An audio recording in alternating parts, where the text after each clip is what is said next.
Check, check, check. 1, 2. You should be getting streaming audio now too. Check, test, 1, 2, check.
Good evening, everyone. I'm Laurie Norton Moffett, Director and CEO of Norman Rockwell Museum, and we are so happy to welcome a full house tonight for our Four Freedoms Forum, Business as Usual, Unraveling Presidential Politics. Or should it be Presidential Politics Unraveling? Tonight we'll explore the presidential election process, the candidates, and the mood of the electorate in making of a new president every 4 years. We are privileged in the United States of America to elect our leaders.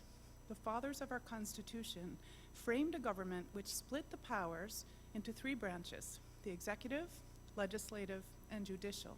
I know you in this room all know that. Thereby assuring that totalitarian power would never fall into the hands of one individual, and that the will of the people would determine our elected leaders at regular intervals.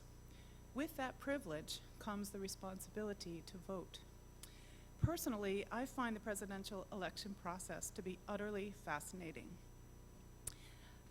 The extraordinary stamina, will, and ego of the candidates, the regional, political, and religious differences across the nation, the mood of the electorate, unpredictable events which shift national priorities. Over the past 50 years, the process of running for president has undergone continual change, largely due to the rapid transformation of communications and media.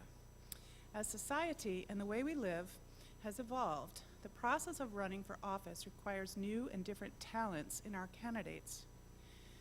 Theodore H. White, the Pulitzer Prize-winning journalist, wrote from 1960 until his death in 1986 about the making of the U.S. president. His first best-selling book in 1960, The Making of a President, chronicled John F. Kennedy's ascent to the presidency at a time when candidates still had autonomy to craft their image.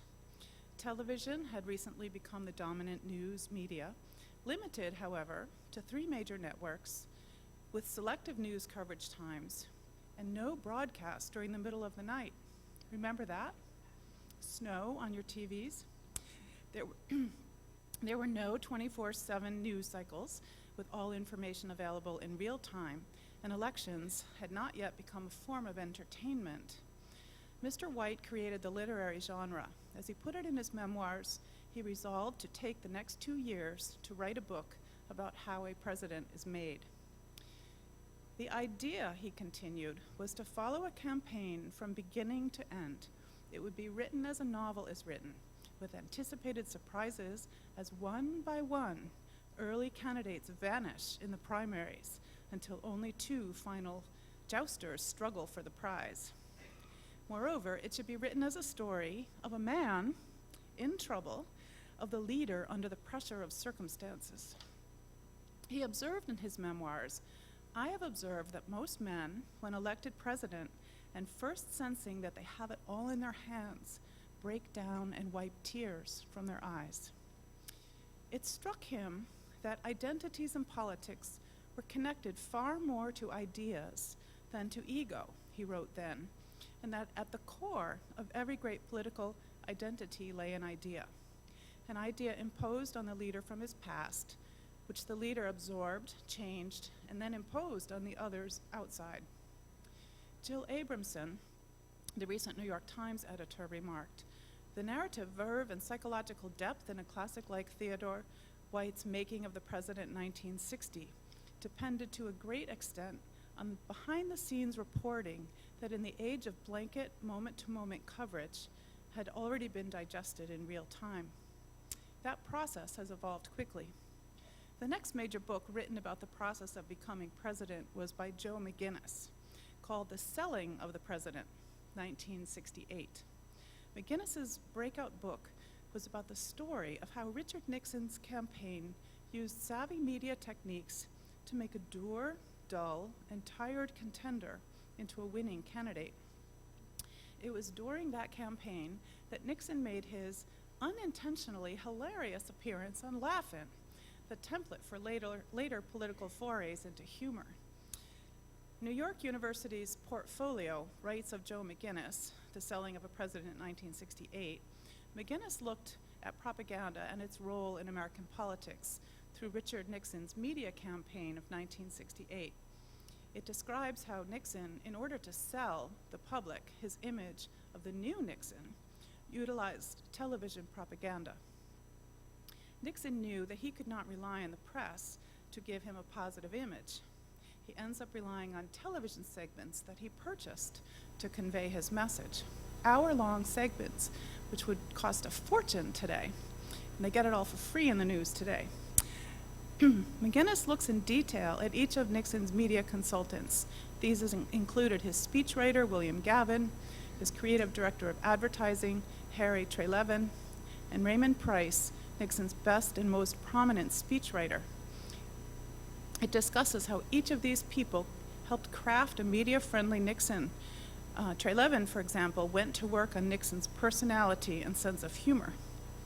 The book is shocking because it shows how every public can be manipulated.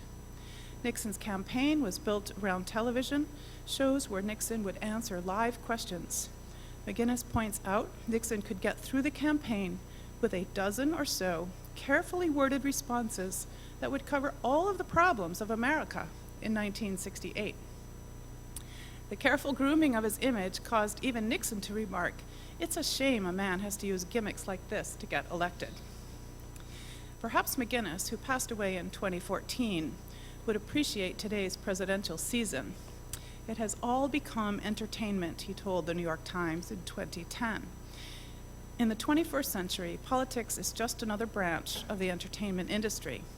And this was the logical end of what he described in his Nixon book, of course, and it also described President Obama's melding of political salesmanship and celebrity humor.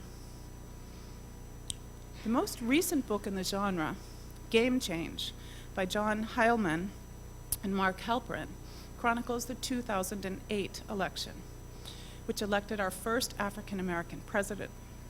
Jill Abramson, again, and I'd really want to commend to you her 2010 New York Times essay on this subject, writes, "Give Heilman and Halperin credit. They knew what the interesting news is in 2010. Their book is so relentlessly entertaining, in part precisely because the authors operate so differently from White, rarely pausing between scooplets to examine political history, to provide broader contextual information about the country, or even to weigh the nuances of the characters, the candidates and their aides who dominate the story. Instead, as the title suggests, they approach a landmark election as a grueling sports competition, with the various players jousting and falling to the ground, and the narrative seems constructed to fit the 24/7 news flow that dominates so much political reporting today. Tidbits of news gossip, recent polls, and state-by-state odds doled out continuously on the internet in many, many media sources. The election offered this almost non-stop. It became habit-forming, and once the action, such as it is, switched over to the dreary sausage-making of policy debate, political addicts, me included, she says, suffered withdrawal pangs. Game Change brilliantly fills the void. She went on to describe at a breathless pace, there was, to begin with, Harry Reid, the Senate Majority Leader, who helpfully publicized the book when he apologized after being quoted in its pages as saying that Barack Obama was light-skinned and had no Negro dialect. Next came lurid details of John Edwards' crumbling marriage, followed by the drama engulfing Hillary Clinton, depicted in Game Change as being unable to control her husband. And finally, there was John McCain, whose impulsively chosen running mate, Sarah Palin, rages and blames campaign aides for tossing her into a lioness's mouth in the disastrous Katie Couric interview. These heavily publicized morsels, all part of the well-connected author's savvy rollout, helped keep Game Change atop the nonfiction bestseller list for 7 weeks. But publicity alone doesn't guarantee sales. One way or another, the book itself must deliver. But in this instance, deliver what exactly? Jill Abramson asks. On a recent morning, as she left a Manhattan diner, clutching her copy, a woman excitedly said to her, "Oh, I loved that book. It's such a soap opera." Or, as Hendrik Hertzberg observed in The New Yorker, Game Change is the first campaign book to read like an airport potboiler. So is this what we expect of our elections now? To be thoroughly entertained? Today, in 2016, we have to factor in the power of social media. Not only do official news sources pump out information 24/7, we now share this information across communities of friends with multiple bloggers and into the Twitterverse to anyone who will listen and engage in verbal sport. The presidential campaign has indeed become entertainment, and perhaps it should not be surprising that we have an entertainer who has emerged as a leading contender in this year's race. It's exhilarating, it's maddening, and frightfully expensive. The candidates now have to be in public view round the clock, their every word, mood, and clothing chronicled, dissected, and broadcast by citizen journalists. Pundits of every persuasion fuel the demand for content. It's addicting, it's exhausting, and personally, I can't get enough of it. This election, when a book is written to analyze and interpret, surely must factor in the American public as a major player in the drama. Rarely has the nation seemed so angry, so divided, so strident. Two outlier candidates have emerged in the lead at this stage of the campaign. Is revolution underway? Stay tuned and let's hear what our thought leaders this evening have to say. And then we'll hear what's on your minds. And now I will introduce this evening's speakers. We have with us tonight Tammy Daniels, managing editor of iBerkshires.com, an online media source covering the Berkshires and headquartered in North Adams. She joins the locally owned internet company Joined after nearly a decade working for New England newspapers. Over the past 4 years, iBerkshires has more than doubled in its reach and launched 3 new hyper news locals. It offers an alternative source for local news and events, which many people turn to as a first source, actually. I wouldn't say it's so alternative anymore. Excuse me. You may have to introduce yourselves. Dr. Lomazow is a neurologist in Belleville, New Jersey. He's affiliated with multiple hospitals in the area, including Clara Mass Medical Center and Mount Sinai Hospital. He received his medical degree from Rosalind Franklin University of Medicine and Science. He describes himself on his Twitter handle as a neurologist by profession since 1980, historian by passion since 2010, an expert scholar and author on President Franklin Delano Roosevelt and Norman Rockwell. His 2 historical passions entwine in Norman Rockwell's 4 freedoms right behind me. He's a noted collector and researcher of Norman Rockwell illustrations, and the contribution of his extensive collection in 1979 to the museum is noted in Norman Rockwell, a catalog raisonné. He serves on the board of the Roosevelt Library and is a member of Norman Rockwell Museum's National Council. Representative William Smitty Pignatelli is a Democratic member of the Massachusetts House of Representatives, representing the 4th Berkshire District, consisting of many, many towns. Dozens of towns. Smitty hailed as a Norman Rockwell model as a young budding astronaut, so we appreciate that connection and tie here. We appreciate his representation of the region in a very nonpartisan way with a united delegation of Berkshire County. He's a member of the Joint Committees in Ways and Means and Higher Education and is vice chair of the Committee on Tourism, Arts, and Cultural Development. And also speaking tonight is Stacy Wallach, who has taught American history at Berkshire Community College for the past 8 years. He has a very distinguished law career, which he's asked me not to go into, so I'll honor that, but maybe he'll tell you a little bit about it as they present their thoughts tonight. Our thought leaders will frame this discussion with their perspectives, and after that, we will open it up for town hall meeting for each of you to come up and have dialogue, offer your opinions, ask questions, and rebut or agree with anything you hear tonight. Thanks so much.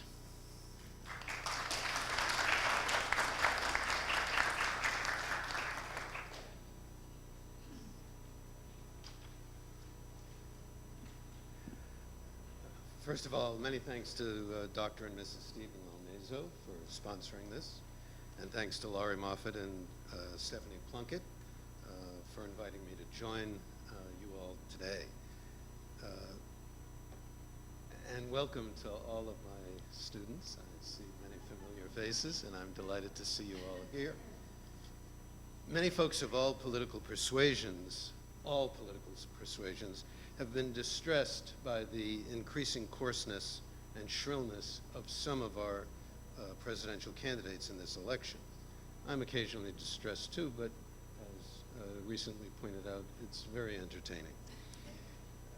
However, the coarseness and shrillness has been part of the American political process since the very first contested election in 1800 between the incumbent, the Federalist John Adams, and the Democrat-Republican rival Thomas Jefferson, who amazingly enough, during the campaign was serving as Adams' vice president. But that's a whole other story. There have been elections over the last 215 years without coarse language, without false slanders, without racism and anti-immigrant, hysteria, and without dirty tricks, but not many at all. There have also been presidential races dominated by so-called outsiders, often military heroes, and some of those have been pretty raunchy. Andrew Jackson comes immediately to mind. And some who, though actually experienced politicians, claimed outsider status while appealing in very coarse terms to the so-called, quote, forgotten man, unquote, quote, the silent majority, unquote, and particularly to blue-collar working men and women that are typified, not exclusively, but are typified by the white inhabitants of the Appalachian Mountain States and their descendants across the country. George Wallace comes to mind, who won primaries in the North. Donald Trump has been successfully appealing to that demographic. And the only irony is, of course, that he's an extremely wealthy real estate developer from New York City who doesn't appear to have a lot in common with these forgotten men and women. But he has learned to speak their language. And he's learned to speak their language with skill, and they're listening. His very brashness and coarseness have persuaded many that he's speaking the unvarnished truth, thereby engendering enormous trust in those who recognize that language. And as every poll over the years has indicated, trust is a major factor for many voters in deciding whom to vote for. But what I want to explore briefly today are the origins of what appear to us often as the extreme partisanship which seems to have overwhelmed the apparently bygone processes of debate and compromise that used to be, or we used to think were, the norm in national governance. Why have liberals and conservatives split so badly they can't even talk to each other in civil discourse?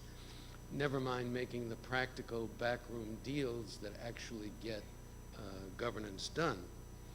I'm going to suggest that 4 developments have melded with each other into a proverbial perfect storm and are responsible for this state of affairs. And in addition, that there's no sign that this scenario is going to change anytime soon. First, just as President Lyndon Johnson predicted when he signed them into law, passage of the Civil Rights Statutes of 1964 and 1965 drove a huge portion of Southern conservative white voters out of the Democratic Party and into the Republican Party. By the time of Ronald Reagan's triumph in 1980, the Democrats' quote, solid South, unquote, was no more. Prior to that time, both major parties had liberal and middle-of-the-road and conservative wings. Each was a so-called big tent, and that forced each party and its presidential candidates to compromise to achieve the unity that could win elections. The move of Southern whites into the Republican Party and the Reagan operatives' decision to drive their liberal and moderate wings right out of that party altogether was matched by a less vigorous but similar move toward the left in the Democratic Party. Witness Eugene McCarthy, George McGovern, and Robert Kennedy. Over the course of the 1980s, those big tents largely disappeared from the political scene, especially because of the second phenomenon leading to increased partisanship between left and right, and that is presidential primaries themselves. The first statewide presidential primary was held in Oregon in 1910. My Ollie people are going to be quizzed on that next week, so please make a note. The idea spread, but only a little bit. By 1968, each party selected their convention delegates by primaries in only about 1/4 of the states. The other states used various kinds of party caucuses to select their convention delegates, and a great many of those caucuses were largely shielded from public view, effectively permitting big city and suburban machine bosses to select the majority of the convention delegates and thus their party's presidential nominee. For the Democrats, that came to an end in 1972 in reaction to the debacle of their 1968 convention in Chicago, when Vice President Hubert Humphrey was nominated as the Democrats' presidential candidate without having entered a single primary. All this occurring inside the convention hall, while outside, right outside the hall, Mayor Richard Daley's police were beating, gassing, and setting dogs on the youthful anti-Vietnam protesters gathered outside. Indeed, it wouldn't surprise me if some of you were there. Television played a new and significant role recording those events live. The chant outside was, quote, "The whole world is watching," unquote, and they were. When Mayor Daley, in a rage at Senator Abraham Ribicoff's speech criticizing both Daley and his police, swore at Senator Ribicoff from Daley's seat inside the hall, the TV close-ups of Daley's contorted face taught everyone in America instantly how to read lips. And of course, it was very coarse. Humphrey, of course, lost to Nixon, and the Democrats' reaction was swift. By 1980, the rule changes promulgated by the Democratic National Committee in '72 had resulted in Democratic presidential primaries in 3/4 of the states. And that remains the margin today. And curiously enough, the Republicans felt those same pressures, even though their nominating conventions were usually much more orderly and controlled. Today, GOP presidential primaries are likewise the rule in almost 3/4 of the states.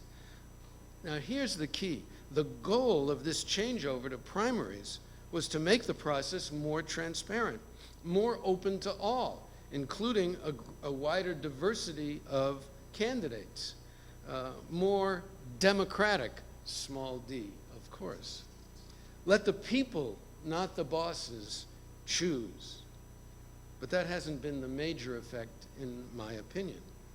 It turns out that the primary voter turnout is usually rather small, even in contested presidential years.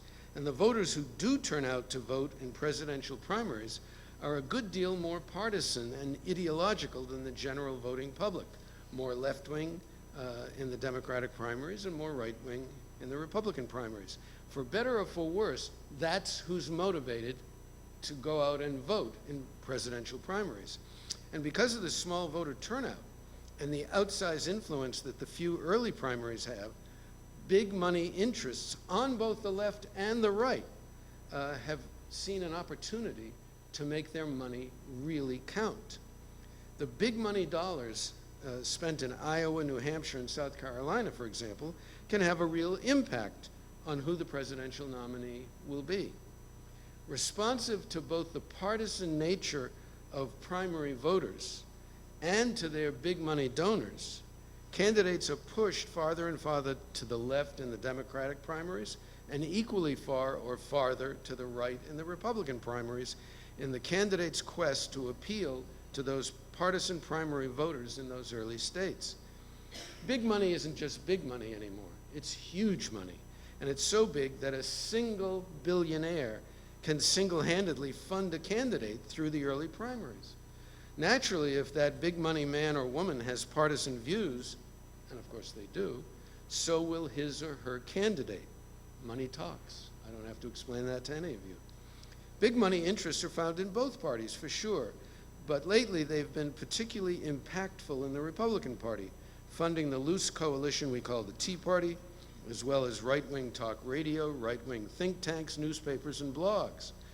What was remarkable for me about the early Republican debates, when there were 17 candidates on the stage, and this is just my opinion, was how similar almost all of them sounded, except for Trump.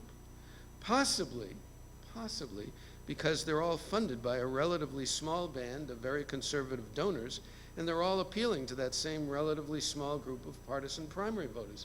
Indeed, Senator Sanders and Secretary Clinton, again, in my view, are starting to sound more and more alike as the weeks and months pass. Are there some real differences between some of the candidates in each party? Oh yes, a few. But that brings me to the fourth situation that breeds, in my judgment, extreme partisanship: the gerrymandering of voting districts, especially for seats in the House of Representatives. While both parties have been guilty of gerrymandering in the past, and the Democrats will undoubtedly do it again if they ever get the chance, at the moment the Republicans have had the last word in drawing our current House districts, so that they're mostly either all safely Republican or safely Democrat, with relatively few, very few, genuinely contested. And clearly, right now, a majority of House districts are gerrymandered to favor Republicans.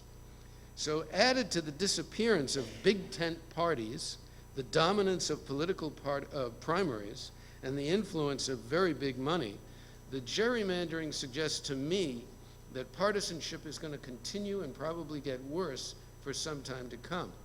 The days of the big tent parties and the need to make trade-offs and compromises are gone. When a congressman or congresswoman feels confident that his or her donor base and voting base will re-elect him or her no matter what, that office holder is not going to feel any need to compromise. The same pressures, I believe, will impact the two Democratic candidates as they move through the primaries over the next few months, though perhaps Senator Sanders will be considerably less beholden to big money, since he seems to have perfected the ability to raise large sums from many small donors, which, ironically enough, frees him from the need to compromise as well. So, to wrap up, the outlook over the coming weeks and months for a civilized debate on the merits of the substantive issues that are of great concern to the country, without name-calling, without rancor, without racism or lies, is, in my judgment, quite bleak. And as a group that I had lunch with today reminded me, Stacy, we survived the Great Depression. We survived World War II. We survived Nixon. We can survive another political cycle. And so with that, thank you very much.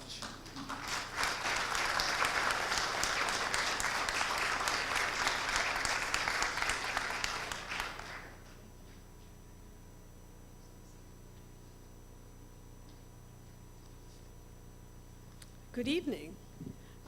When I was asked to come and do this, I said, I'm not sure what it is I could bring to this, but they assured me that I might have something important to say, so I thought I'd give it a try.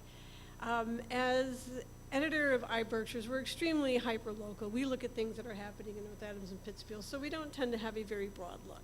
But I can certainly say that as Lorianne, I have been following this because you can't help yourself from following it.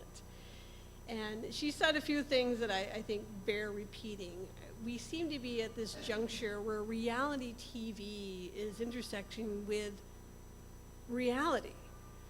We certainly have a candidate now in Donald Trump who is a television star or a reality TV star, and he seems to be playing out his own program through the debates, which has become quite fascinating to watch.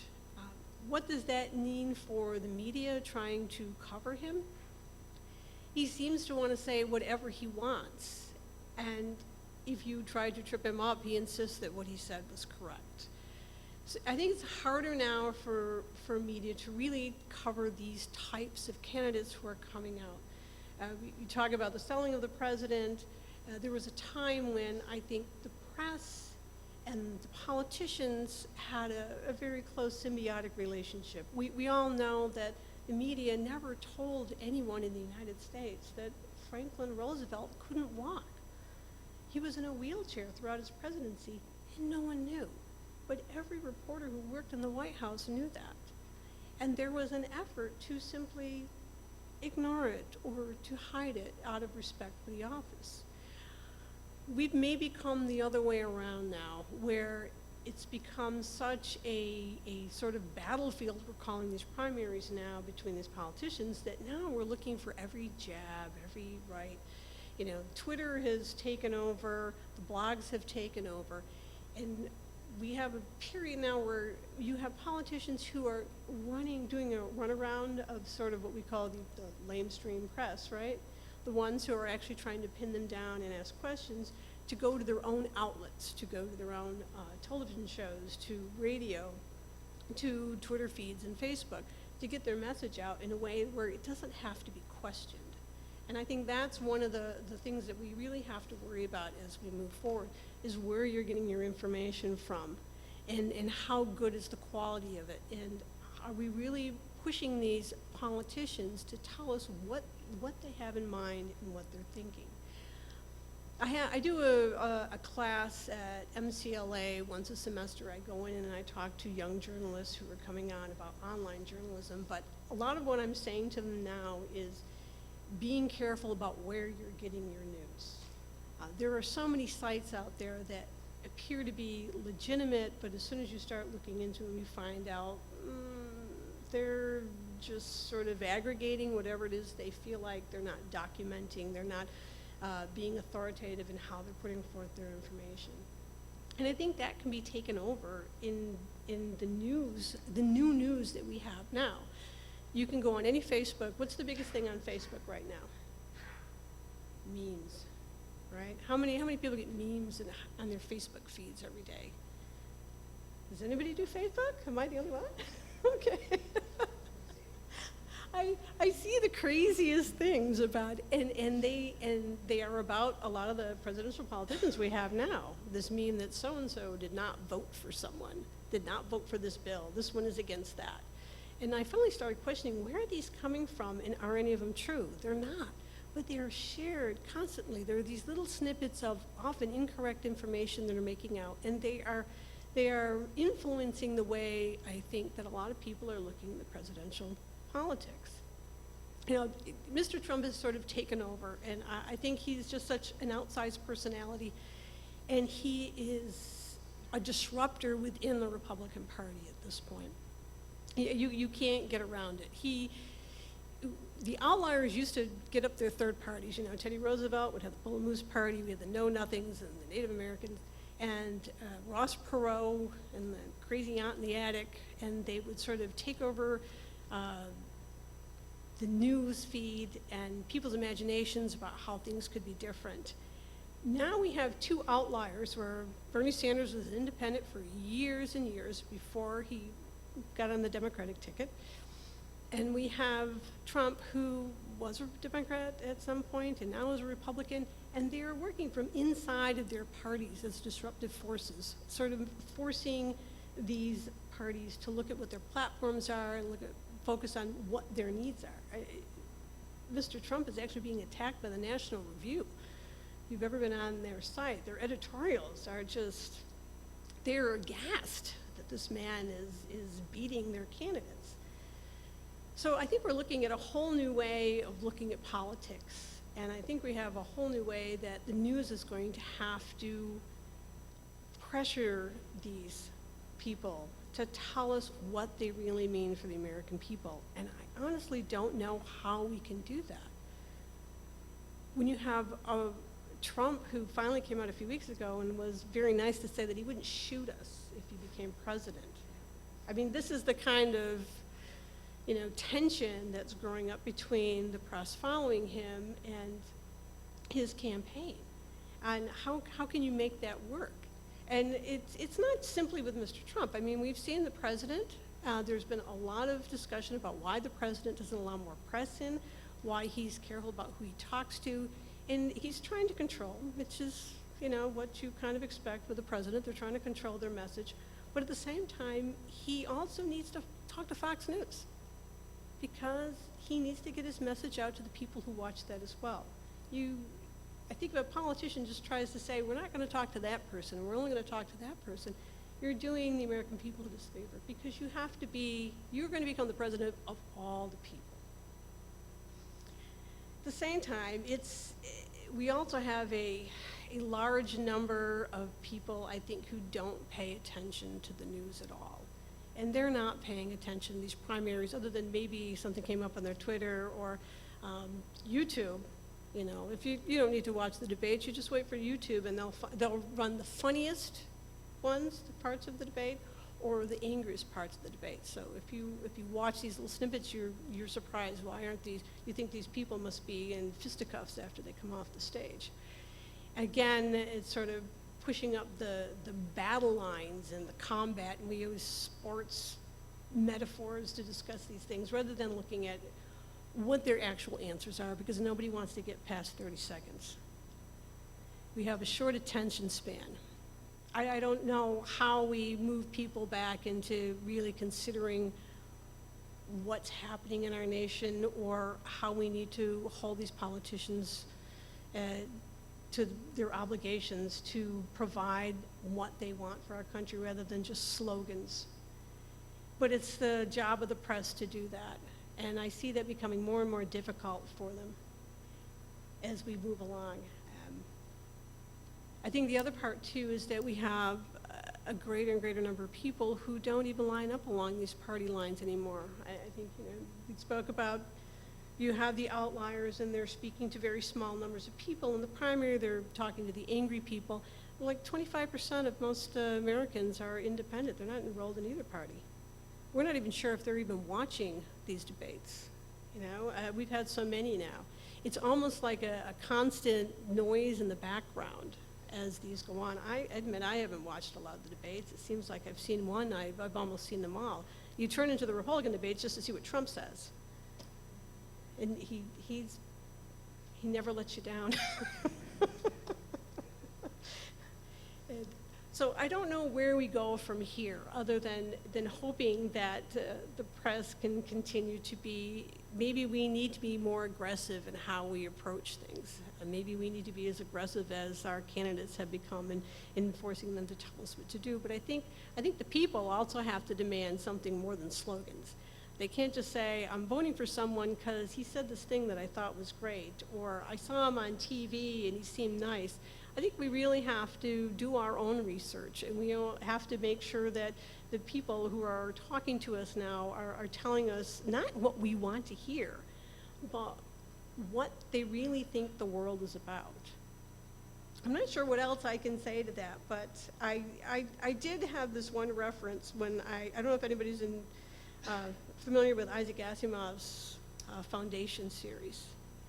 And I see Mr. Trump as the mule in that series, and that's what the name of the character is, where he disrupts all these pollsters, the psychohistory, and they have this algorithm where they can determine what the future is going to be, because they look at movements and people, and there's this idea that no one person can disrupt that. And this character, the mule, comes in, and he's able to influence people to believe in him, even when he doesn't really have much to say. And he disrupts the course of history, and this is what the whole book is about. And I sort of see some of that when I'm looking at Mr. Trump now. So we'll see what happens after South Carolina, I guess.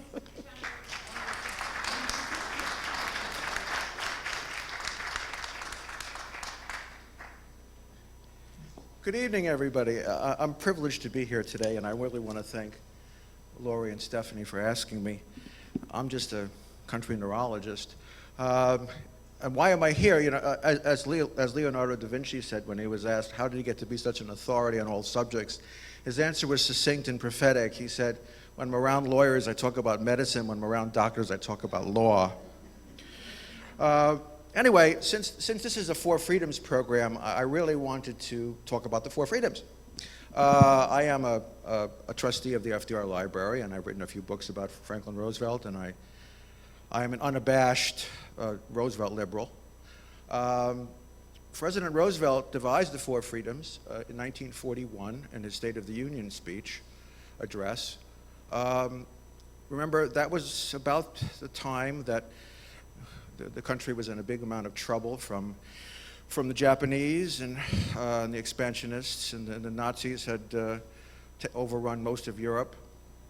And President Roosevelt understood that we were going to go to war despite the fact that there was a very huge isolationist sentiment in America at that time. People don't remember that the draft in 1940 was passed by one vote. So President Roosevelt came up with the idea of the four freedoms. And he inspired America because he knew this is what we were going to be fighting for quite shortly. This was also about the time that he was in negotiations with Winston Churchill and devised the phenomenal Atlantic Charter, which is an enduring document. So these four iconic, wonderful paintings behind us were the inspiration of Norman Rockwell in his answer to President Roosevelt's philosophical ideals. And it's been my job recently, I'm in heaven here because the Four Freedoms is the meld of the two people in the world who inspire me the most, Norman Rockwell and Franklin Roosevelt. And these iconic paintings behind us are amazing because Norman Rockwell's work actually transcends politics, because people on the left see what they want to see in them, and people on the right see what they want to see in them. And the makeup of the Norman Rockwell Executive Board is pretty well divided between liberals and conservatives, because Norman's art transcends all of this. My favorite of the four, which is considered probably the most successful, is the freedom of speech.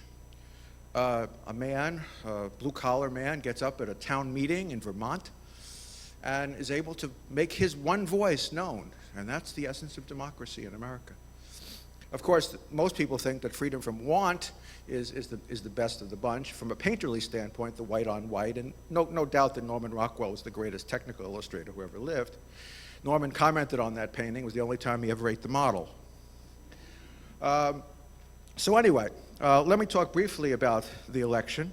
I just wanted to expand upon Laurie's comments about the Nixon-Kennedy debate in 1960. It was very interesting. That was really the first debate that we ever got involved in as a nation. And ironically, people who listened to it on the radio were overwhelmingly convinced that Richard Nixon was the winner. People who saw it on television were overwhelmingly convinced that John Kennedy was the winner. So I think Nixon learned his lesson by 1968 on how to use the media in a more successful fashion. I won't, my comments on the election are going to be very, very brief, but I'm really very much involved in politics. This election is really about Democrats versus Republicans, and the issue is really all about what's going to happen with the Supreme Court. And the premature death of Antonin Scalia brought this to the forefront in a most urgent and amazing way. And whether you like Democrats or you like Republicans, that's really where it is, because whoever gets elected is going to have control of who the nominating process is for the Supreme Court. And in the last 15 years, Antonin Scalia was the most powerful individual in the history of America. He brought us Bush v. Gore. He brought us Citizens United.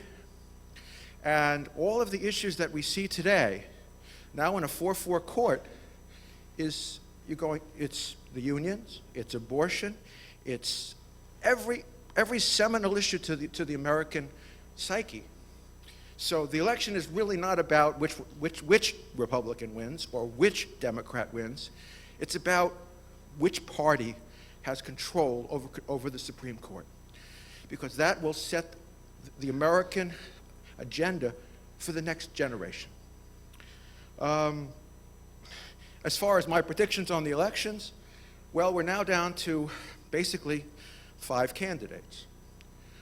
You have Mr. Trump and Mr. Cruz, and then you have now 3 traditional candidates, Mr. Rubio, Mr. Kasich, and Mr. Bush. Unfortunately, Mr. Bush came in here, and the gentleman was talking about money. Well, all the money in the world couldn't get Jeb Bush more than 4% in the current polls. So we're talking about, so you're talking about Donald Trump, who's a 30%er, Ted Cruz is a 20%er, which leaves 50%. If they don't, if the traditional part of the Republican Party does not consolidate before Super Tuesday, it's going to be too late.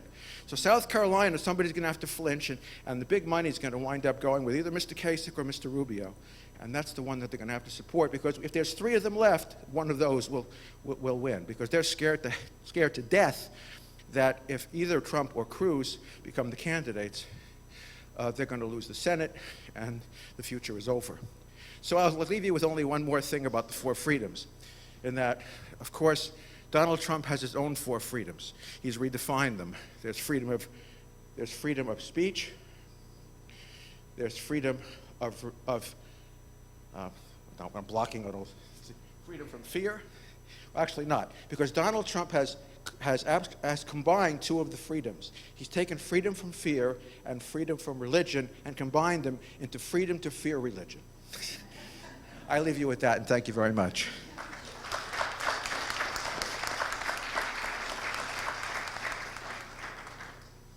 Good evening.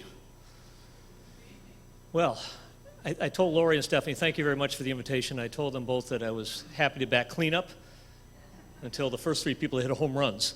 I'm really honored and really quite humbled to be here. And thank you all for coming out on a crazy weather time, but a very cold February evening. So I'm excited to be here. I'm Smitty Pignatelli. When I got the invitation, I said, what the heck could I possibly be talking about on presidential politics with such an esteemed panel? I grew up in a political family. I like to call my parents public servants, which is, politics was not a dirty word when I was growing up. But public servants were very special people. But even as a young man with my 5 brothers and sisters, we sat around the table, and my parents would ask me, even as an 8 or 9-year-old, what I thought about the situation in Indochina. Now, as an 8 or 9-year-old, I had no idea what the heck my dad was even talking about or where Indochina was, but he expected me to figure it out. Because the next night or the next week, he would ask me the same question, and I was expected to give an answer. My first foray into presidential politics was in 1974. Stephen Laurent, who lived in Lenox, was an Abraham Lincoln biographer. And my dad was a local selectman at that time, and we got invited up to his house on some issue. I was working for my father as an electrician one summer. And he gave my dad a book, which I still have, and I still look at it periodically, especially during presidential elections, called The Glorious Burden. It's really an amazing book, and if anybody who has not seen that, please pick it up. It's a history of the presidency of the United States up until that time.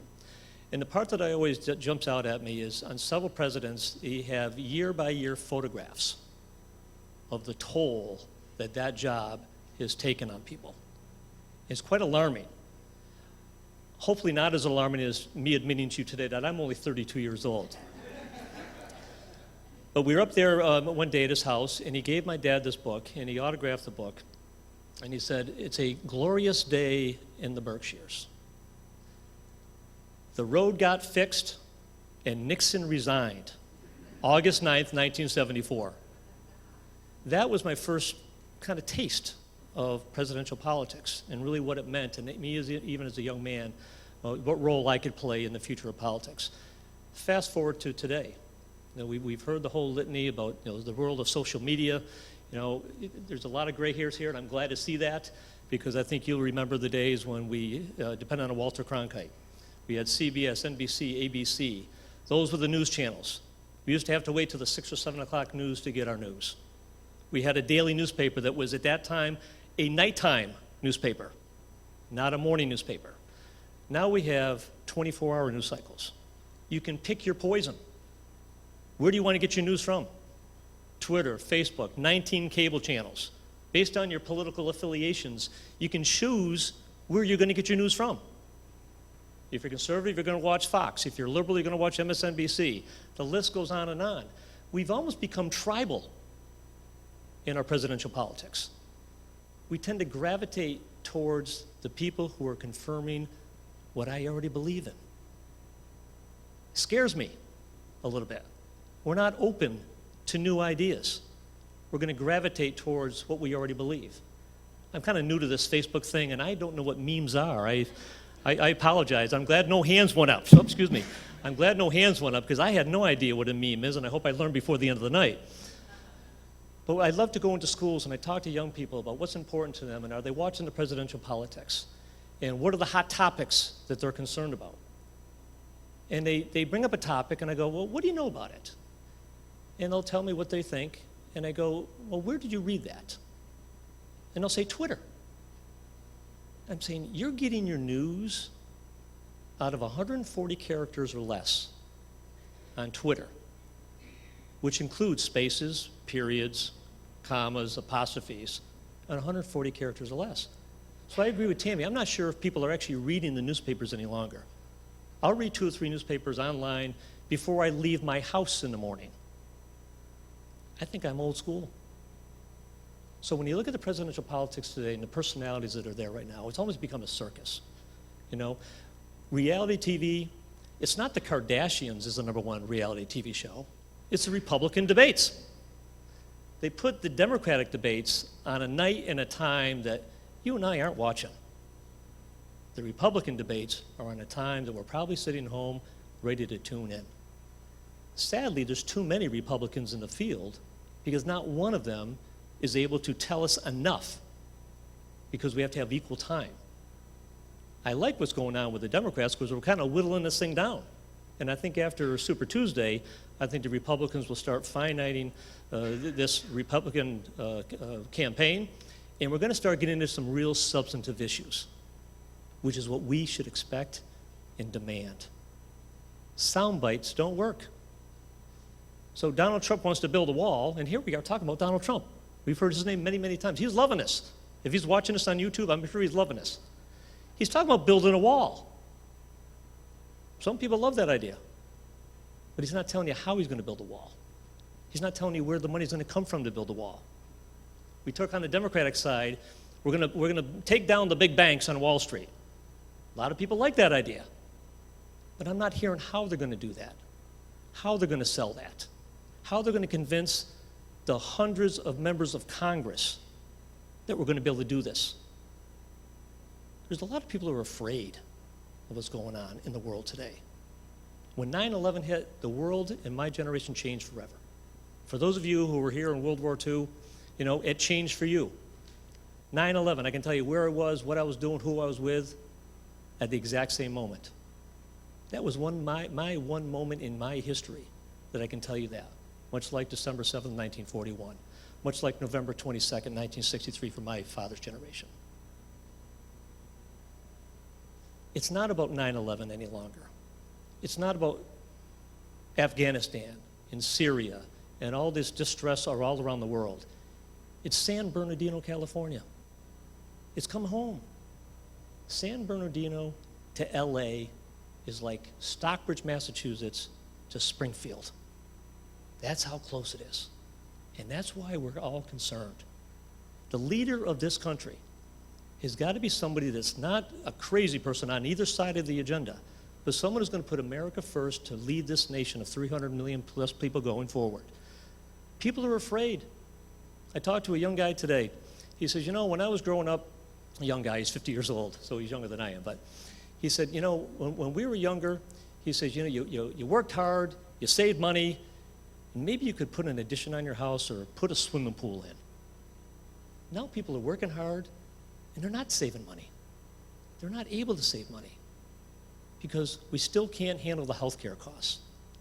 We still can't deal with things on running a small business and make it profitable for people. When I was in business for myself, I figured it's going to take me 2 or 3 months of the new year to make enough money to pay my bills of workers' comp, health insurance, all the other stuff, the registration for the vehicles, and then I can start making money. Now talk to young people, young business people today, they're working 4, 5, and 6 months and hope to break even at the end of the year. There's a lot of fear and anxiety out there in America today. We need to expect more. We need to expect more from our elected officials at every level, from the local to the state to the national level. But we need to elect a president, in my opinion, that can show all of us the ability to deal with the issues that we're really concerned about and the ability to get it through the Congress. we're just somewhat divided. We're not as partisan in state government as they are in Washington, and I thank God every day for that happening. But when I watch people, and I say, on a day like today, I'd be a Democrat and my friend would be a Republican, I say, boy, beautiful sunny day today. And the response would be, well, there's a few clouds out there. Why can't we agree it's a nice day? I don't have ownership of issues or ideas. Let's all work together on these things for the greater good. My father always told me, talk to as many people as possible because someone may have an idea that you've never thought of. What an interesting concept. So these primaries are a race to the left or a race to the right, and then after the primaries get flushed out, you're going to see a little bit more moderation, which I think is good, and it's healthy. Good, constructive, substantive debates are what's needed, not sound bites. We're all famous for sound bites, but what are you going to do with that sound bite? And can I convince you that it's going to happen? So I'm very honored to be here, Lori. Thank you so much for the invitation. I look forward to your questions, your concerns, and if I can be of any help. But I'm batting cleanup to a home run team, so thank you so much. And God bless all of you for being here tonight.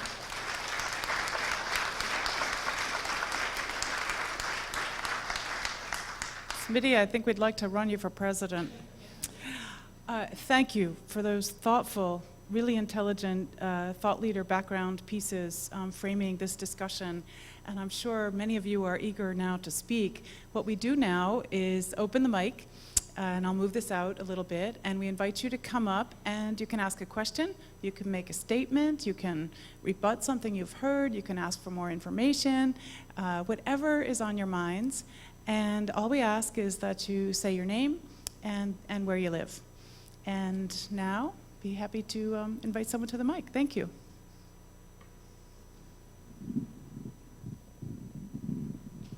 I'm Bob Rosen from the town of Otis, and I'd like to ask our distinguished panel 2 questions. One, what harm to our democracy is this type of presidential campaign doing as compared to presidential campaigns in the past? And the second question is, 10 years ago, nobody carried a smartphone. 10 years ago, there was no social media. 10 years ago, there was no Facebook. We are now operating in a totally different environment. How does the new environment with technology, social media, affect our presidential campaigns? Are we looking to run them the same way we did in years past? Or are we operating in a new environment where presidential politics has to adjust to that environment? Thank you.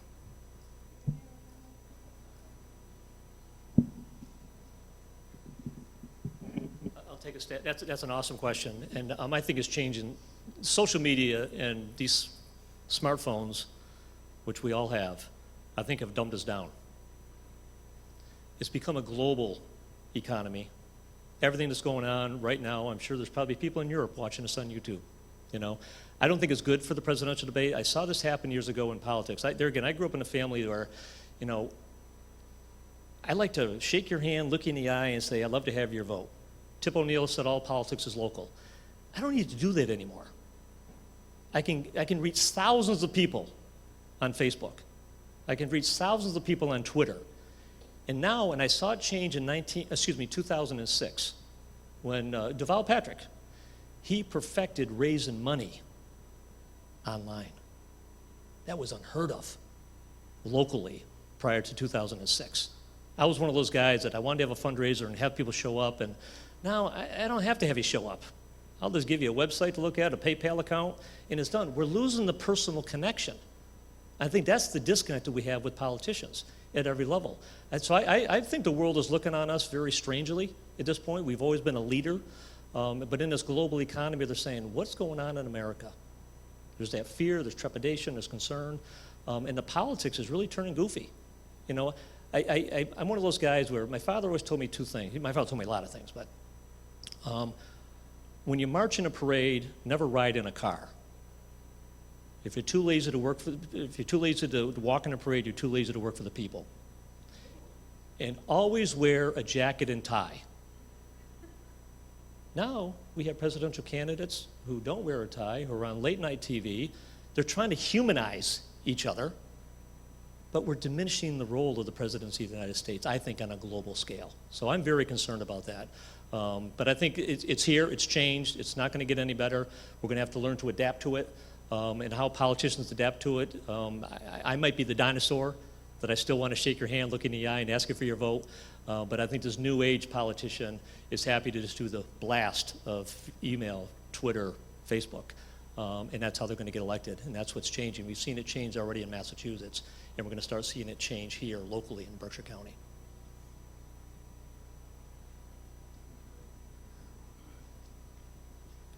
I'll just say yes, it has changed politics forever, I think.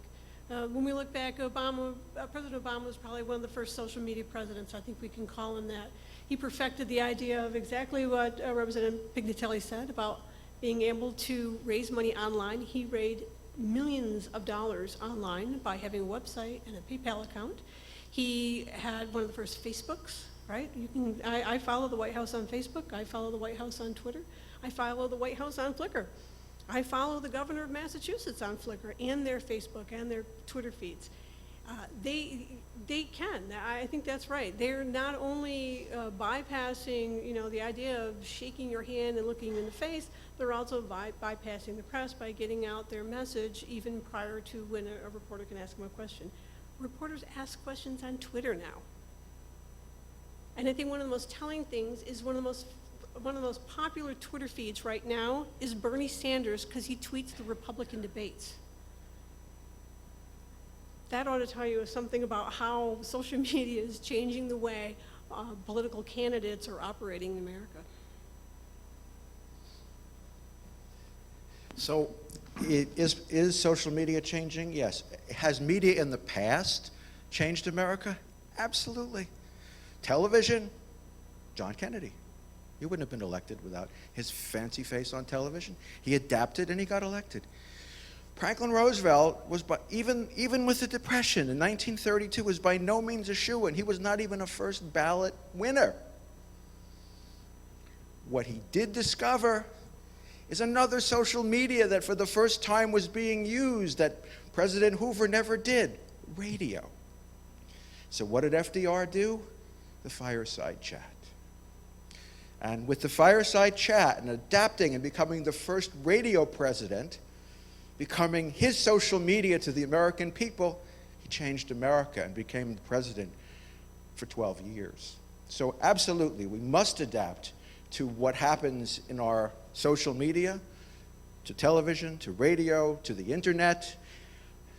It's all part of America as it changes. So absolutely, it's a part that's here forever, and there may be another social media in the future which will again change America. Thank you.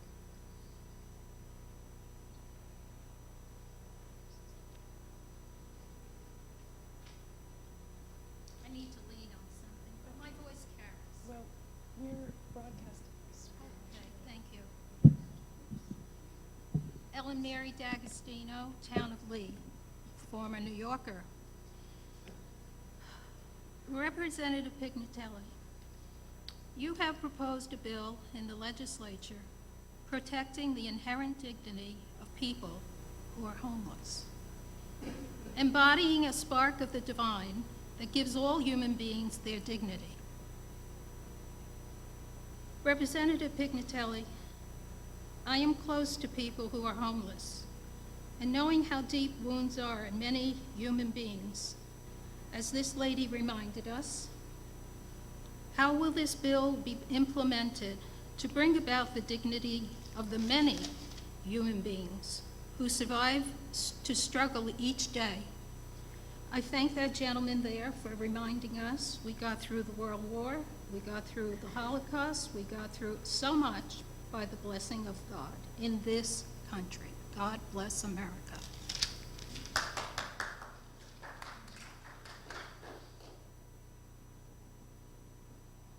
I'll be very brief on that bill. There is a bill I filed. When we talk about homelessness in America and homelessness in Massachusetts, we have this perception or this view that it's a person living in on a park bench in the city of Boston, or in a doorway, or under a bridge abutment. We have homelessness right here in the Berkshires. I call them the hidden homeless. They're couch surfers, young and old. We have homeless teenagers here in the Berkshires, believe it or not. So it's a bill that would recognize and value them and give them the ability to access health care, the ability to vote. Hard to register to vote when you don't have a physical address, because that's what every town and city clerk wants. So this is a bill to bring dignity to the people who are homeless and to try to find them the care that they need. So it's getting traction. We're gaining some good momentum. We built a nice coalition, and I hope that by the end of this legislative session, we'll have a homeless Bill of Rights that will not cost all of us a lot of money, but is going to allow people to be treated with dignity that we've all come to expect as U.S. citizens. Another comment?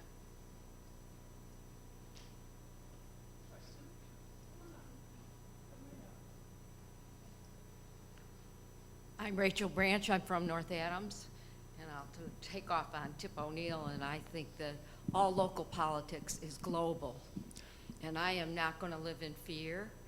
I think we can go back farther to Timothy McVeigh in Oklahoma City Federal Building.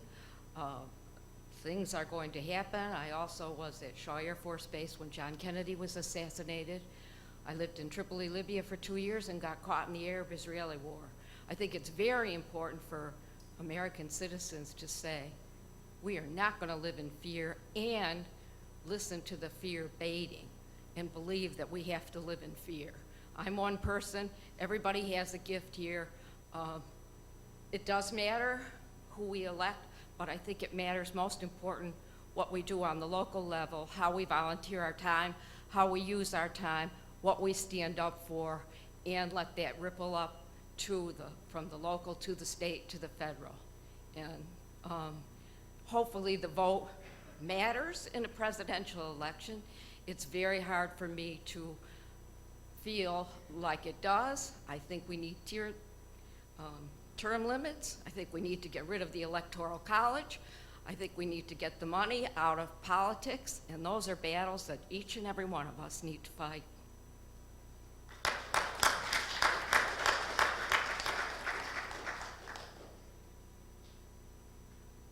Thank you very much. Another speaker, another thought? Yeah, sure. I would just like to ask the presidential historians, there's been a lot of talk about a national popular vote. Instead of the caucus in Iowa and a primary in New Hampshire and Super Tuesday, why wouldn't we have just one day nationally? We're not 13 original colonies any longer, we're 50 United States. When we talk about getting the money out of politics, this has become a billion-dollar campaign, mainly driven by the media. So why don't we just have, I'm up for re-election this year, we're going to have a primary in September. It's one day. Then we have the one-day election in November. Why can't we ever do that for national politics? Is that even possible?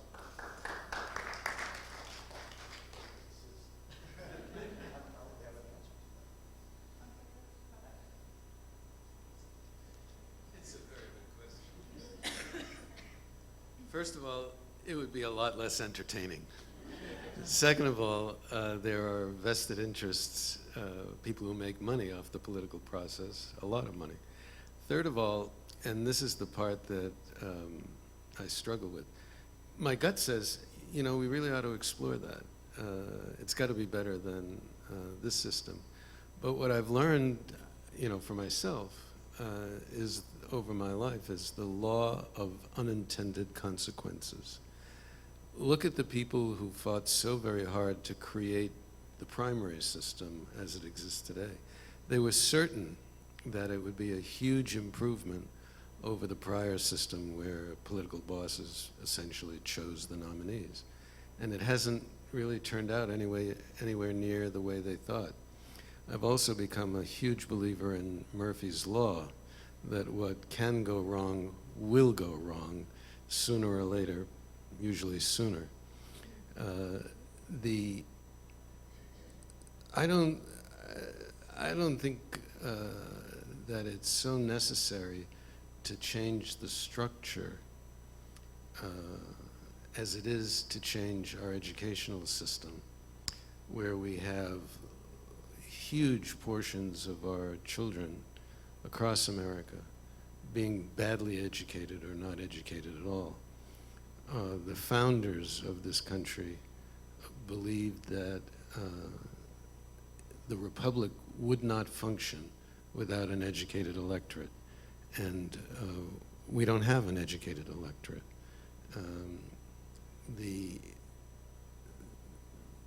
If I had to devote the rest of my life to one political project, it would not be changing the primaries and their structure.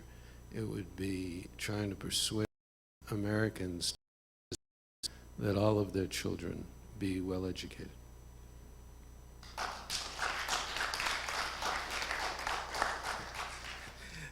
I've always heard that the definition of an expert is the guy who read the book the day before you did. So I Googled Electoral College. Okay. From the U.S. Constitution, Article 2, Section 1. Each state was allocated a number of electors equal to the number of U.S. senators, always 2, plus the number of its U.S. representatives, according to the size of each state's population as determined in the decennial census. Well, folks, this goes back to 1787. Changing that will be somewhat difficult. I always think now, Bernie Sanders wants to change the way we have national health care back to, I am an advocate, I'm one of the rare doctors who's actually an advocate of Obamacare. And while I respect Senator Sanders, and I have dear friends who are very much behind Senator Sanders, it's a question of what's doable versus what's practical.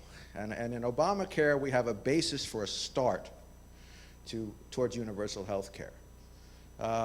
It surely isn't perfect. And what I call the knee-jerk negativism of our current environment, in other words, if they say if they're for it, I'm against it, the Republicans have been fighting against President Obama from the very second he took office, not allowing even the slightest, good or bad, modification of Obamacare. So, speaking to the Electoral College, and it's a matter of tradition, and it's a matter of what's doable, and a wholesale change in the way we elect people in this country is a virtual impossibility because of the political system we're in right now, and as our dear political friend said, it's so imbued in our psyche that it's impossible to change. So that's my take on it. Thank you. We have a question from our online audience tonight using social media to invite the world into our conversation. So S.W. Stephen asks, would President Kennedy be a Democrat the way the parties are organized now? Does anyone have a thought on that?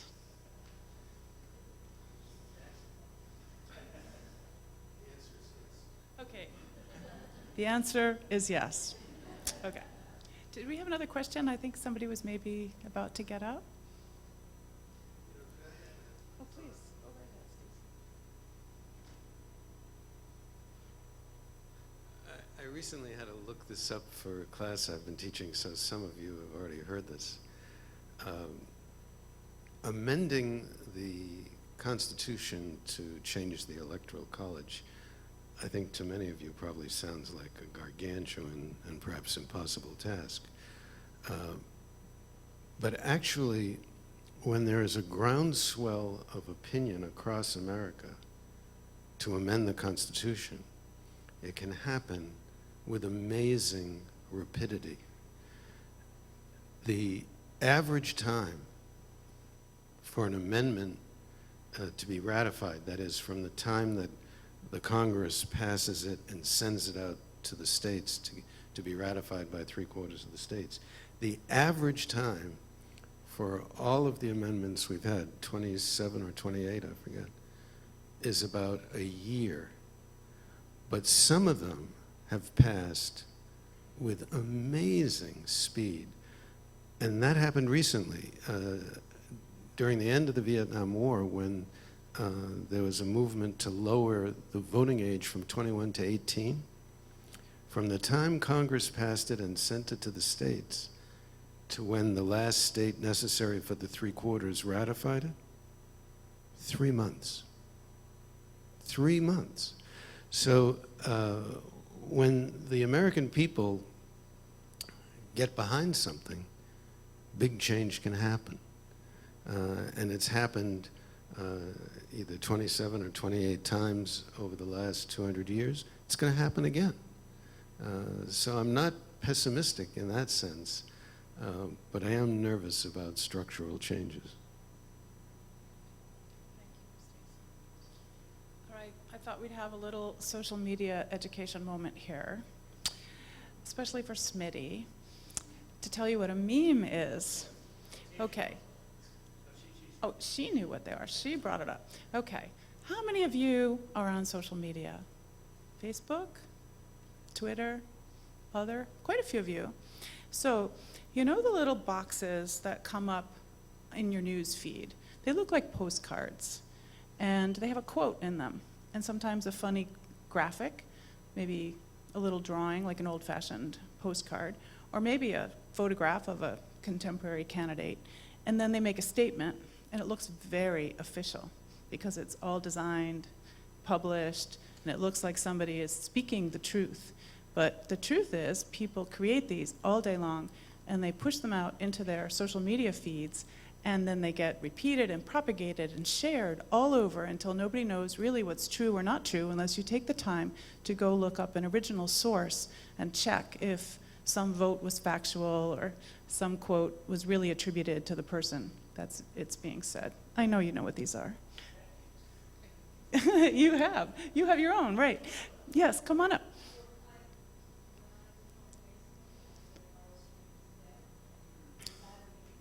Well, it depends if it's designed that way. There's also just a lot of sort of news and blog headlines. I've seen that one too. They just want you to click through and read their article, and it's probably not even about Meryl Streep.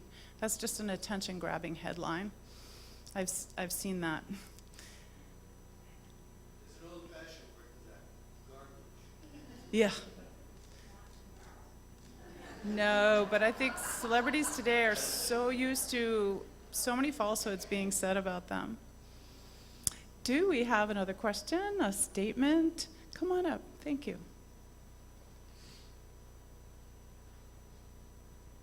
I have great concerns about voter suppression. Might you just say your name? Oh, I'm sorry. My name is Ellen Tabbs, and I live in West Stockbridge. I have great concern about voter suppression and the effect on the recent election. And I was wondering if my fears might be overstated.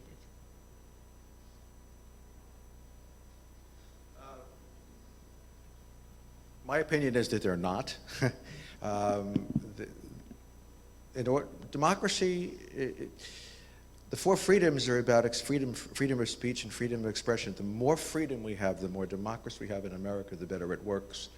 The more we suppress individuality, suppress votes, the less democracy we have. This is a democracy. It's a living democracy, the greatest in the history of the world. And people who try to suppress democracy try to limit people from expressing themselves. The freedom of speech is the freedom to vote. And if people if they can't vote for whatever reason, it lessens our credibility as a nation.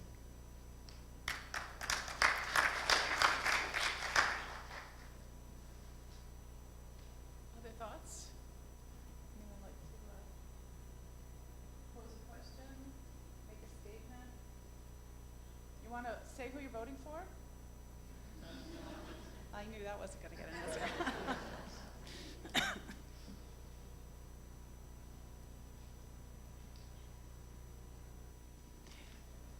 Do you have no other thoughts, Steve? Okay.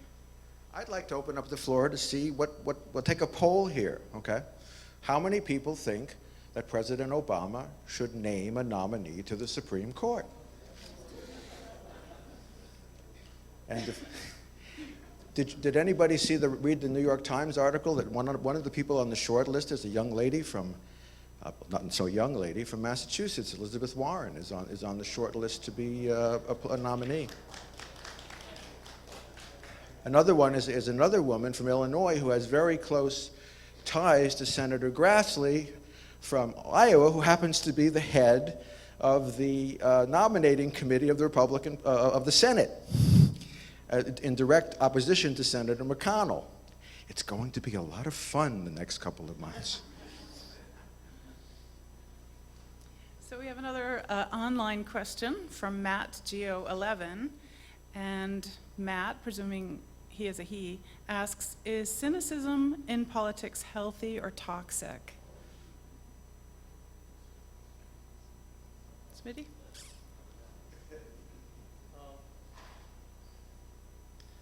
I think both.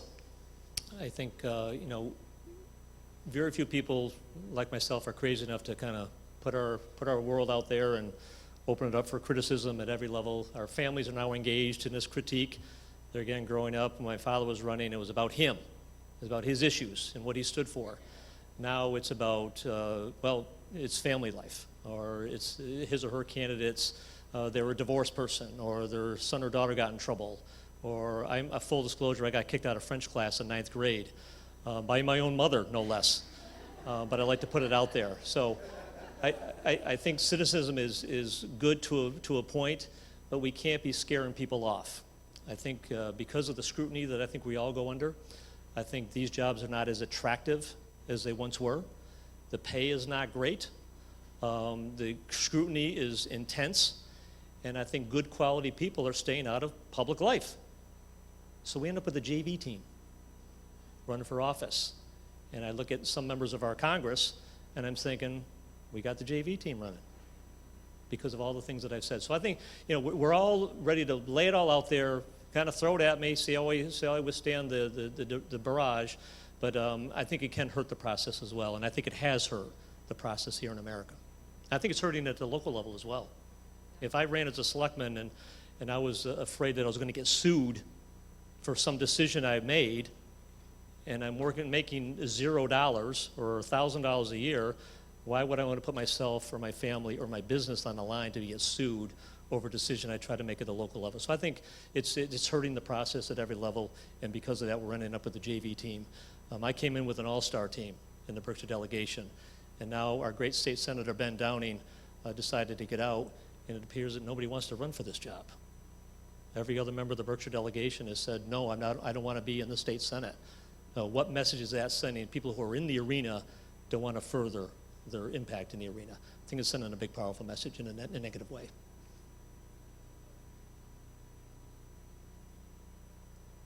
I know you want to get up and speak. This is a town meeting. This is a New England tradition to get up and speak your mind. But I do have a question. I'm interested to know, you're obviously a very interested, intelligent audience here tonight. It gathers a lot of information. I'm interested in where you now mainly source your news. So maybe, if you're willing, just a show of hands, how many people get their news predominantly from newspapers, physically holding the newspapers?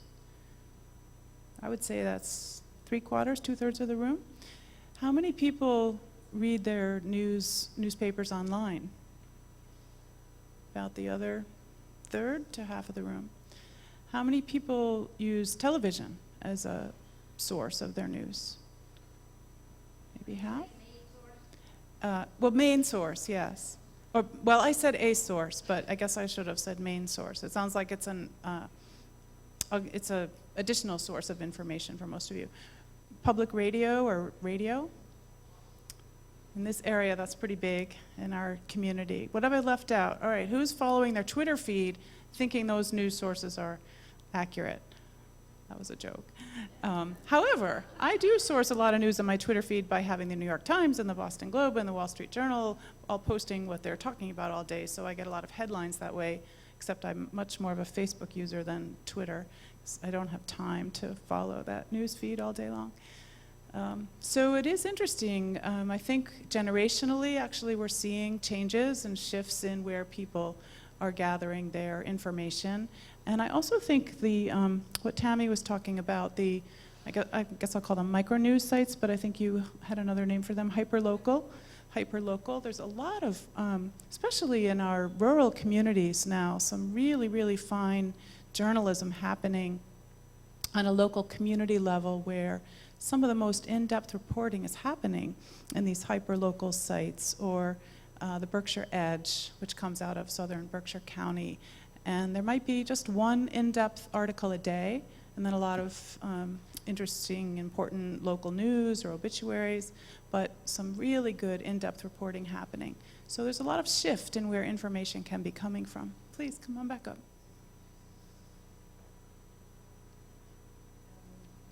You actually touched on a pet peeve of mine, because I get very little local news through my television. My street has no cable, and I can't get cable, and so I can only have a DirecTV. All I know about is Albany. Albany news, Albany commercials, Albany killings, Albany police goings on, Albany fires. I don't think, maybe, oh, I did hear about Pittsfield because there was a murder that was covered. Occasionally, if there is going to be some intense weather going on, I might hear about it. And I have no choice, I understand. I understand that that is, what is it, the Fed? Yeah, that there's nothing I can do about it. Now, that just doesn't make good sense to me, and I don't understand that. And I don't know what we should be doing about it. I can't imagine I'm the only one who's frustrated by the lack of local news. When Brown and Warren were debating, I couldn't get that at all. In addition, I have such poor network connection, such poor internet, that I couldn't even stream it. It just seems that if I don't rely on my local paper and what I can get in social media, I might as well give up. Other than that, I go to Stacy's class.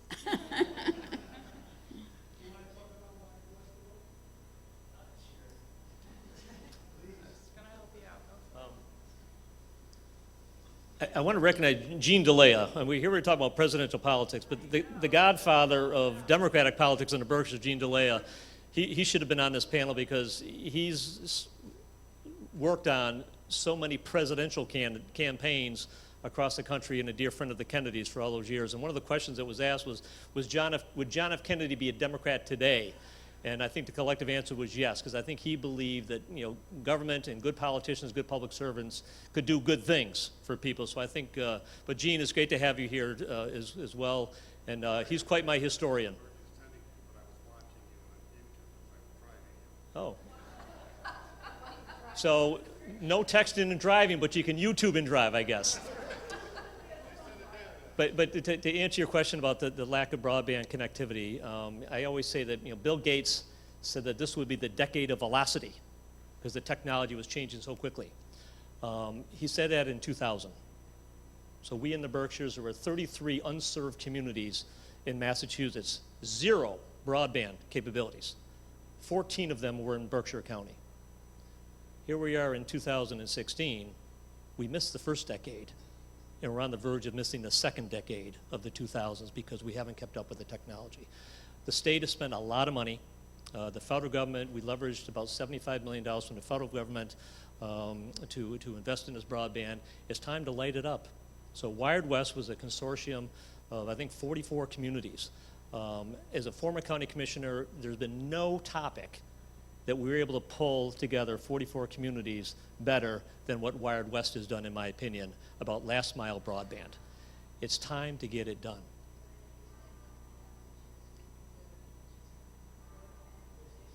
Well, there seems to be a little political discourse between the Mass Broadband Institute, which is the agency of choice with the state and federal dollars that we've been able to give, and the Wired West. So we're working very diligently to try to solve that. Most of these towns, like West Stockbridge, have agreed to spend and borrow up to $2 million. Yep.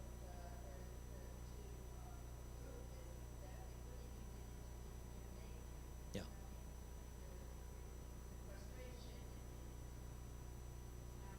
Yeah. I go back to, there again, 9/11. I think the Southern Berkshires changed dramatically after 9/11. We saw people who had homes, second homes or cottages up here in the Berkshires became more permanent residents because they wanted to get out of the city. The ability to interact with Wall Street or California or emerging countries all over the world requires good high-speed broadband internet. It's an educational disconnect for our young people. Our schools are fully equipped between 9 and 3, but then I have constituents who live in the hill towns who go home after school and they're isolated from the outside world till 9 o'clock the next morning. That's not sending a powerful message. When I have a constituent from Egremont who's still on a dial-up network, and the Department of Revenue requires them to file their tax forms online, and she says, I hit send at 11 o'clock at night, and I wake up at 7:30 the next morning, and it's still going, I hope and pray that every page went through. That's not good business. It's not good economic development. It's not good education. We need to do it. We had a meeting just 2 weeks ago with the Senate President about this Wired West MBI situation. If they agreed today, and I don't want to be the bearer of bad news, if they agreed today, we're probably 3 years away from getting fully lit up. So while your Charter communication, we met with them, they're taking over Time Warner Cable. The fact that we had to spend tens of millions of dollars because the Time Warners, the Verizons of the world didn't want to make that public investment. The Electrification Act of what, the 20s to the 30s, where no matter where you lived, even if you're 10 miles off the main road, you were going to get electricity. This is the new Electrification Act standard, in my opinion. No matter where you live, everybody should be entitled to the internet. It's no longer a benefit. It's a necessity. We're trying to keep our foot on the pedal to make this thing happen as quickly as we can. Towns have stepped up, ready to spend millions of dollars to do it. Now it's time for the MBI to release the money so you can get lit up.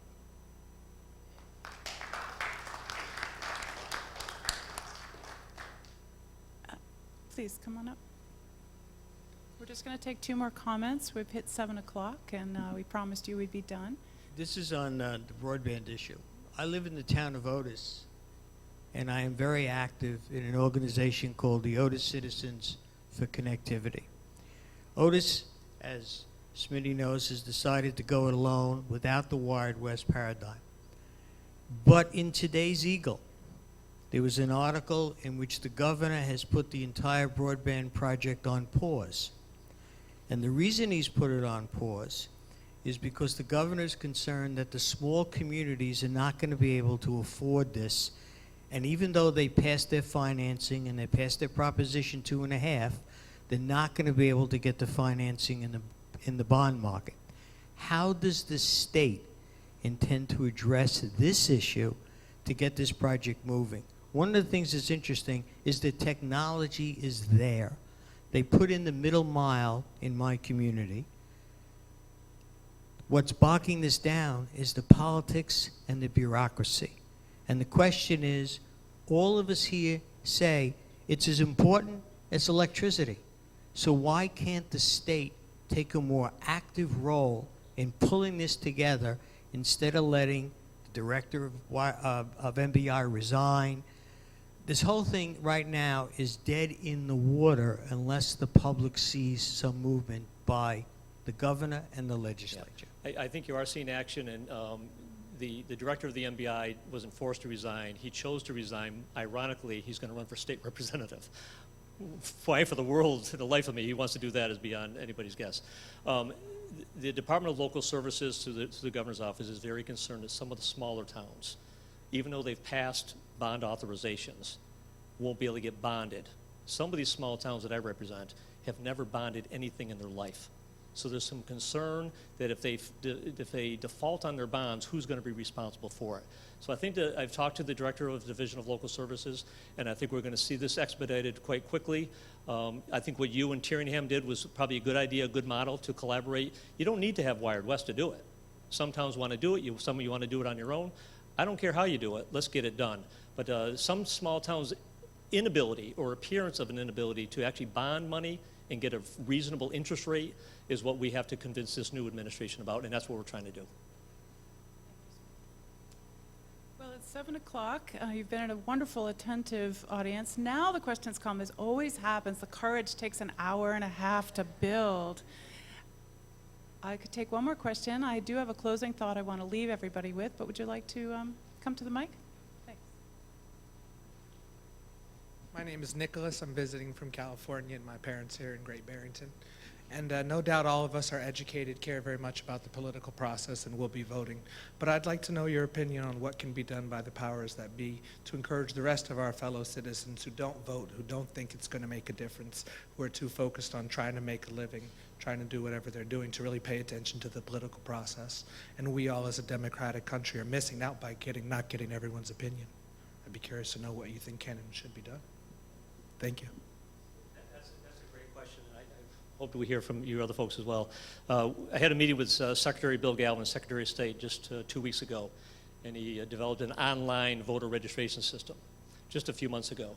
To date, over 55,000 people have registered to vote online. So I think this presidential campaign is really kind of get people's juices all ginned up.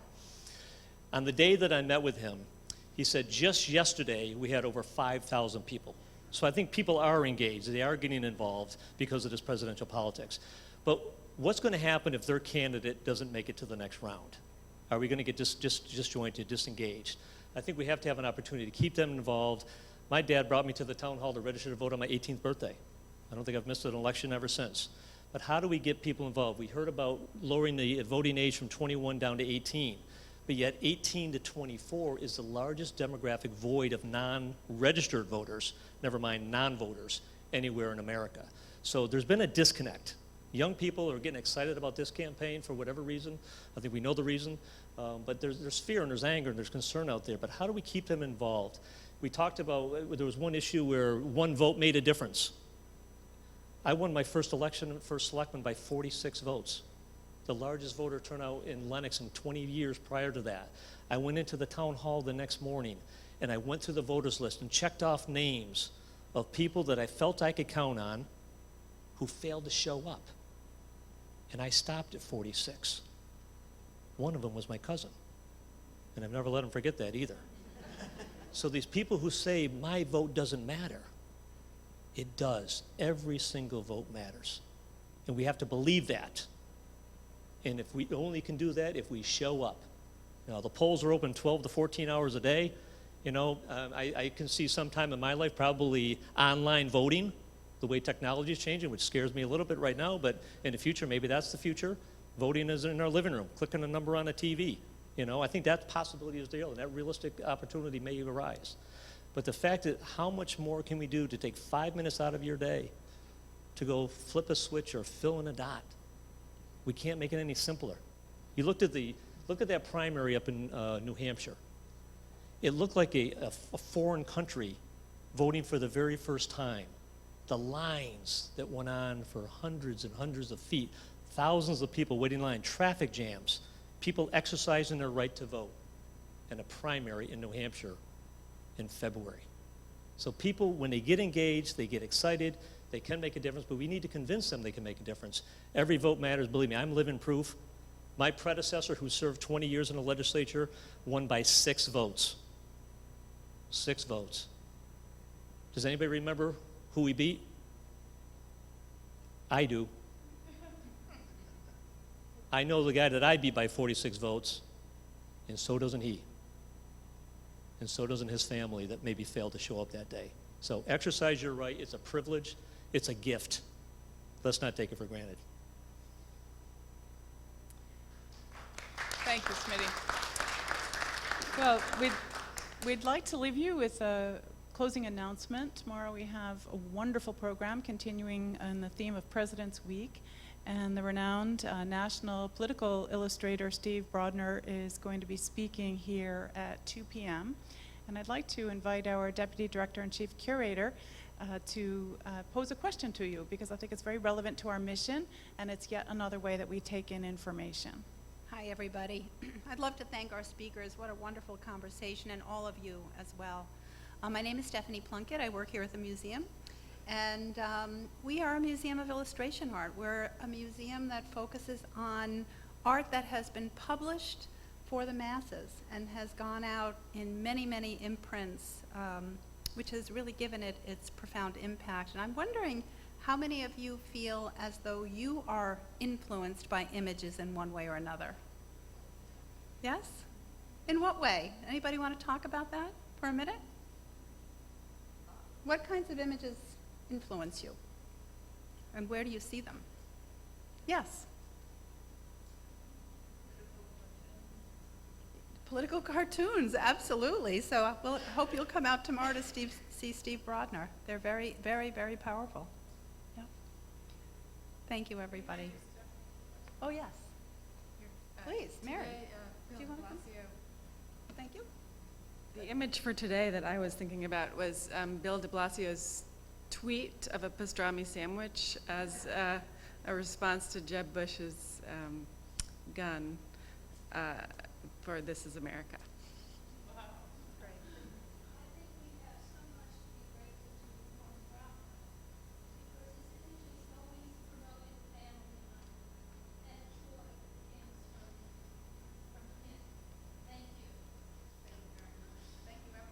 Well, I want to echo Stephanie's thanks to our speakers, our thought leaders tonight. You were so informative. I think you really gave us the range of, from journalism to politics to history, deep American history of the presidency, and all of you for coming out, your attentiveness, and those of you who asked questions. We really appreciate the conversation. And let me ask, how many of you plan to vote? Yay, all the hands are up in the room. Thank you very much.